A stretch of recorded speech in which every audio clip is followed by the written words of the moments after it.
China വികസിപ്പിച്ചിട്ടുള്ള സൈനോഫാം എന്ന Covid vaccine UAEയിൽ സൗജന്യമായി വിതരണം ചെയ്തു തുടങ്ങിയിരിക്കുകയാണ്. അബുദാബി അലൈൻ മേഖലകളിൽ വാക്സിൻ ലഭ്യമാകുന്ന 8 വിതരണ കേന്ദ്രങ്ങളെക്കുറിച്ചുള്ള വിവരങ്ങളാണ് പങ്കുവയ്ക്കാൻ പോകുന്നത്. തമു ഹെൽത്ത് കെയർ ഗ്രൂപ്പ് കൂടി വാക്സിൻ വിതരണത്തിൽ പങ്കാളികളാണ്.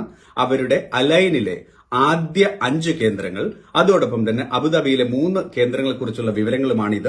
അൽ സറൂജ്, SAROUJ, അൽ സറൂജ് മജ്ലിസ്, ഗൂഗിൾ മാപ്പിൽ നോക്കിക്കഴിഞ്ഞാൽ അറിയാൻ സാധിക്കും. രണ്ടാമത് മജ്ലിസ് അൽ മർഖാനിയ, മൂന്നാമത് മജ്ലിസ് അൽ റൌദ, അൽ ഷർക്കിയ എന്ന് ഗൂഗിൾ മാപ്പ് സെർച്ച് ചെയ്ത് നോക്കിക്കഴിഞ്ഞാലും കാണാൻ സാധിക്കും. പിന്നെ നാലാമത്തത് Majlis Saqr, ZAKHER, Hessa bin Sultan സ്ട്രീറ്റിലാണ് ഈ മജ്ലിസ് സഖർ ഉള്ളത്. അലയിലെ ഈ 5 കേന്ദ്രങ്ങൾ.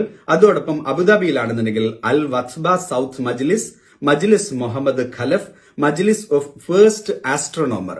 വാക്സിൻ വിതരണത്തിന്റെ ആദ്യ 8 കേന്ദ്രങ്ങളുടെ പട്ടികയാണ് ഇപ്പോൾ നൽകിയിട്ടുള്ളത്. ഇത് അബുദാബി അലൈൻ മേഖലകളിലുള്ള ആദ്യ 8 കേന്ദ്രങ്ങൾ മാത്രമാണ്.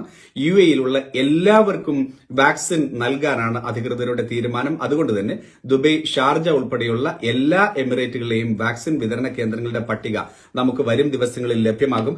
ഈ 8 കേന്ദ്രങ്ങളിൽ 12 വയസ്സിന് താഴെയുള്ള കുട്ടികൾ, 70 വയസ്സിന് മുകളിൽ പ്രായമുള്ളവർ എന്നിവർക്ക് വാക്സിൻ തൽക്കാലം നൽകേണ്ടതില്ല എന്നാണ് തീരുമാനിച്ചിട്ടുള്ളത്. സ്ത്രീകൾ വരികയാണെന്നുണ്ടെങ്കിൽ പ്രഗ്നൻസി ടെസ്റ്റ് നടത്തി ഗർഭിണികളല്ല എന്ന് ഉറപ്പുവരുത്തിയതിനു ശേഷമായിരിക്കും വാക്സിൻ നൽകുന്നുണ്ടാവുക. അതോടൊപ്പം ഒരു പ്രധാനപ്പെട്ട കാര്യമുള്ളത്, visit visa, residence visa, citizens അങ്ങനെ വ്യത്യാസമില്ലാതെ വരുന്ന എല്ലാവർക്കും തന്നെ വാക്സിൻ നൽകാനാണ് ഈ കേന്ദ്രങ്ങളിൽ തീരുമാനിച്ചിട്ടുള്ളത്. ആഴ്ചയിൽ 7 ദിവസവും രാവിലെ 8 മണി മുതൽ വൈകിട്ട് 6 മണി വരെയുള്ള സമയത്തായിരിക്കും വാക്സിൻ വിതരണം ഉണ്ടാവുക. സാധാരണഗതിയിൽ 2 ഡോസ് വാക്സിനാണ് നൽകുന്നത്. ആദ്യ ഡോസ് വാക്സിൻ കിട്ടിക്കഴിഞ്ഞാൽ പിന്നീട് 21ാമത് ദിവസമാണ് 2ാമത് ഡോസ് വാക്സിൻ എടുക്കാൻ നിങ്ങൾ വാക്സിൻ വിതരണ കേന്ദ്രങ്ങളിലേക്ക് പോകേണ്ടത്. Hit 96.7 FM